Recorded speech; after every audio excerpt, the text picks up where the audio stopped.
we're joined by Bruno Monsaingeon, the distinguished filmmaker who's a regular here in Verbier and is making the first of 2 visits this year. So we've had a lot of, actually we've just been watching your wonderful documentary about Klaus Mäkelä. I mean, when did he first crop up on your radar? Vers la flamme. Vers la flamme. Towards the flame, but the real title's from Scriabin. Yes, absolutely. Who wrote it in French. So, well, actually, I first met Klaus here in Verbier. When was that? 3 years ago? 4 years ago? Okay. I can't remember. It was absolutely fantastic. I had not heard him before, although I had watched him. Yeah. And I must say that I was so overwhelmed that I called my producer the next day and I said, look, I've just seen a young conductor and I've never had such an impression in my life since Gennady Rajewski and Carlos Kleiber. And my producer, Pierre Martin Gibon, said to me, but I talked to you about him, but each time, it's been a year now that I've been talking to you about it, and you didn't pay attention. No, it was absolutely extraordinary. So I came to Verbier in order to meet him, really. And we had the most wonderful contact right away. It was an extraordinary contact. He conducted the Schumann's Second Symphony. And I must say that I kept one camera angle of that concert on him, nothing else. And I just wanted to see how he managed to have that contact with the musicians in the orchestra. It was a tremendous impression. And then we met in Paris many times. And then the idea cropped up that I was going to perhaps make a film about him. Well, you've got some wonderful documentary footage. I mean, what we've just seen of him working as a really little boy. Like sort of, yes, it's been quite an impressive logistics, but the very fact that we got on well together, yes. and to a point that you can't imagine. He wrote to me some wonderful letters, and he knew part of my work, and so it was fantastic, and so we worked in fantastic harmony together all the time, all the way through. There was never a moment of conflict, and then I even managed to get him to play with the Arod Quartet, yes. Fantastic quartet, part of the second movement of the Schubert, that wonderful masterpiece, where he played the second cello part, which is the one which has all that. Yeah, exactly. Yeah. And we've had great fun doing that and complete trust in one another. And then when I went to Finland several times in order to prepare and then to do the filming, and then there was Jano Panula, this extraordinary pedagogue, really, who was extremely warm with me. I don't know why. Apparently, Klaus said to me that he had never seen his teacher being so totally devoted to. Well, you've obviously got the touch because you've in your career, and we've looked at we've seen so many wonderful films. You have this ability to get people to bare their souls to you. They obviously trust you. Well, I think the element of trust is something absolutely essential, because after all, we have to go through a series of filming. Means that one has to have a lot of patience, an enormous lot of patience, particularly with my style of filming. Yeah.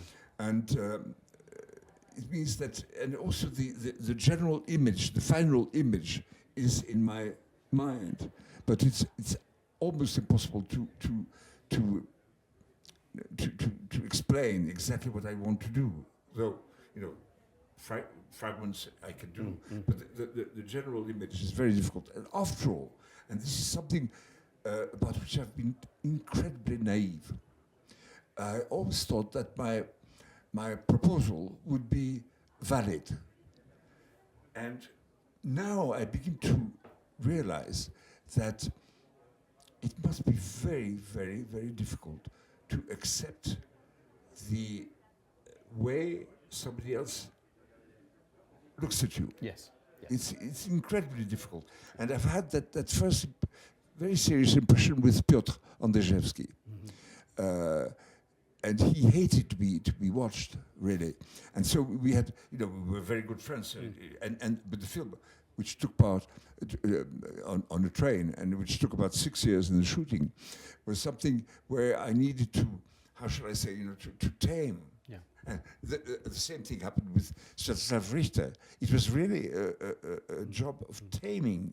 That is a double, a reciprocal taming, which is a fascinating process or procedure. But it's managed to bring these people so much closer to it. I mean, so much. We as consumers have learned so much about people like Richter or even Rozhdestvensky or Yehudi Menuhin. I mean, on and on. It's been a real glimpse. But enough about films. I want to talk about a project you did last year, which was curate this magnificent box of David Oistrakh, sort of historic and archive footage, which must have required sort of quite serious detective work on your part. It was, and when I discovered the maze that I was bumping into, I must say that I got some tremendous help from Gennady Rozhdestvensky, because he introduced me to some of those entrances, which was the whole Soviet world was totally closed. And I was, at the beginning, I had to work on my own without anybody behind me, And the fact that I spoke Russian, the fact that I could manage with, some gentle corruption.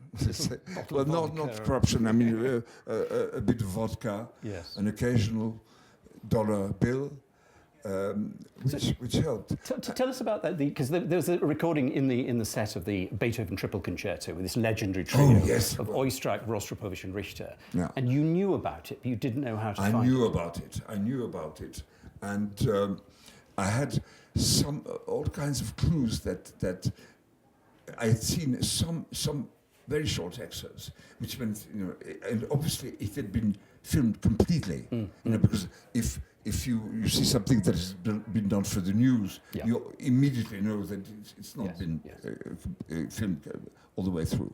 And then I attempted to have access to that in the official Gosteria Radio system, and it was denied to me. They said, no, it doesn't exist. It is, as always, and they were always very, very obnoxious towards me by saying it's the product of your imagination. But then I persisted. I was very insistent and very tenacious, and finally we managed, because that's one of the wonderful signs about a totalitarian regime. There are some people who are deeply aware that this is only transient and that the system will one day vanish, disappear altogether, and that there is something more important than that. The same thing happened to Solzhenitsyn, who, when he was put on a plane and exiled, there is one civil servant who decided to put into the plane some documents that might be necessary for his working. And so I bumped into one very old gentleman who said to me, I will try and find you the tape. And the tape was marked, I suppose, I can't remember, Corelli concerto or something that has nothing to do whatsoever. And then it was a 2-inch tape, which were already obsolete. We found a machine there, and we put on the tape. I was getting very excited, and there was no picture. There was only the concerto, obviously, and that was the performance, obviously. And then I remember my producer, Pierre-Olivier Bardet, was with me in Moscow, and he kicked the machine, and the picture appeared, and we had there it. They were. We had it, not that it was the filming was very, very poor. Yeah. I mean, by poor I mean bad, downright bad. Whereas some of the Oistrakh footage. Concertos, apart from the tutti, which is absolutely non-existent, but the framing of the violin is just perfect. It's poor in terms of there are not many shots, but very often it's just as well to see the violinist and the way he plays and the way without being interrupted by that constant chopping and changing and shot changing, which is very often not done according to. I tend to change shots whenever there is a serious harmonic change, or was rhythmically it dictates its own laws, you see.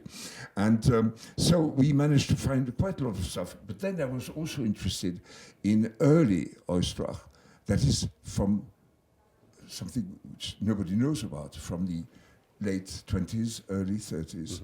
And it took me about a quarter of a century to find the source. And I had an assistant. I was going to Moscow quite often, and there was a very nice young fellow to whom I was not allowed into the venues of the radio system, but he was. And so I gave him $100, I think, and he made me copies of all that I knew existed. And he was, Oistrakh from that period was just astounding. Astounding, and nobody, I thought my idea by putting together that box was that there was part of Oistrakh which was not known. The super virtuoso.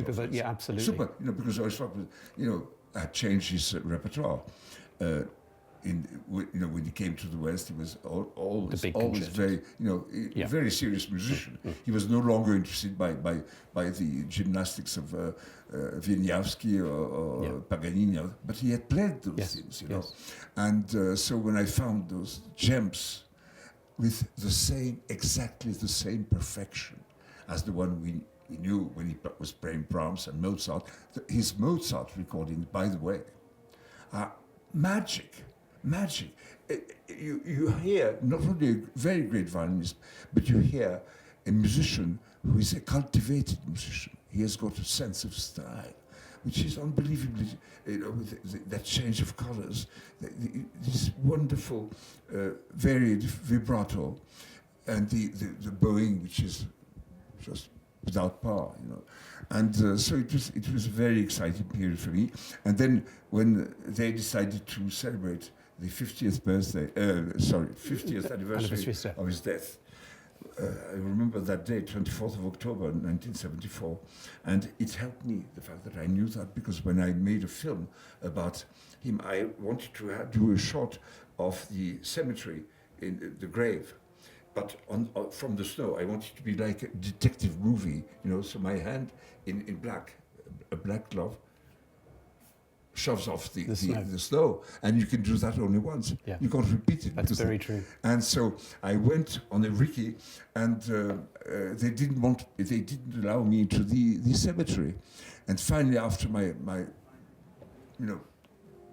complaining or just showing my fantastic eagerness, they said to me, go to that kiosk, and there was a big, huge lady with a moustache who said to me, "Kto on wam такой? Who is he for you?" I said, "Well, he's a great-grand uncle, and when did he die?" So I could quote the date, 24th of October, 74. Well, we're going to have to cut off there, but you and I are going to talk tomorrow here at the Verbier Festival, and we're going to have a lovely conversation.